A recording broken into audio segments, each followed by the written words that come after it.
Bonjour à tous et bienvenue dans votre journal des produits de bourse de l'Obsa du lundi 27 mai. Paris met fin à près d'un mois de hausse. Le CAC 40 cède 0,26% à 3 956 points.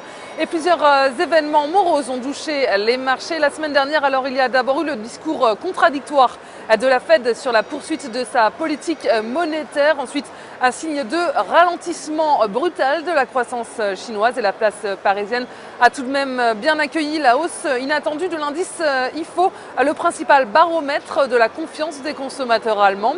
Et du côté des valeurs, les bancaires ont fait les frais de ce regain de pessimisme sur l'ensemble de la semaine dernière. BNP Paribas recule de 4,88%, Crédit Agricole est à moins 3,26% et Société Générale a perdu de 75% sur les 5 dernières séances. Et puis la fin de semaine s'est terminée dans le rouge à Wall Street. La séance était peu animée à la veille d'un long week-end aux États-Unis. Les marchés américains sont fermés aujourd'hui, lundi, en raison du jour férié pour le Memorial Day. Les investisseurs sont restés sur la défensive, ils sont focalisés sur le message de la Fed qu'ils n'ont pas bien compris et les signaux contradictoires de la Réserve fédérale sur la poursuite de sa politique monétaire continuent de peser sur la tendance. Et les résultats des investisseurs se désintéressent des indicateurs économiques et pourtant la seule statistique du jour aux États-Unis vendredi était positive. Les commandes de biens durables progressent 2 fois plus que prévu sur le mois d'avril, donc c'est une nouvelle rassurante pour le secteur industriel, bien sûr pour l'économie américaine. Et Wall Street a salué les bons résultats trimestriels de la radio sur Internet Pandora Media. Et News Corp, le groupe de médias de Rupert Murdoch, gagne près d'1% après l'annonce d'une scission du groupe en 2 sociétés fin juin prochain.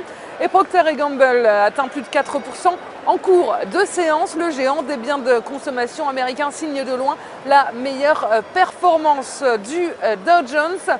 Et puis on s'intéresse aujourd'hui à la SS2I Capgemini. Graphiquement, le rebond du titre lors de la séance du 24 mai lui permet de repasser au-dessus de l'ancienne résistance des 39 €. Et les moyennes mobiles à 20 et 50 jours continuent de soutenir le titre.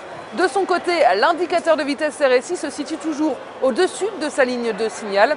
Une nouvelle phase de progression est ainsi attendue en direction de 42,50 € et de 45 €. Et la stratégie qui vous est proposée pour jouer cette valeur, c'est l'achat du Varron Call Capgemini à 4 648 et d'Unicredit au prix d'exercice de 40 € et d'échéance au 6 décembre 2013. Voilà, c'est tout pour aujourd'hui. Passez une excellente journée, on se retrouve demain.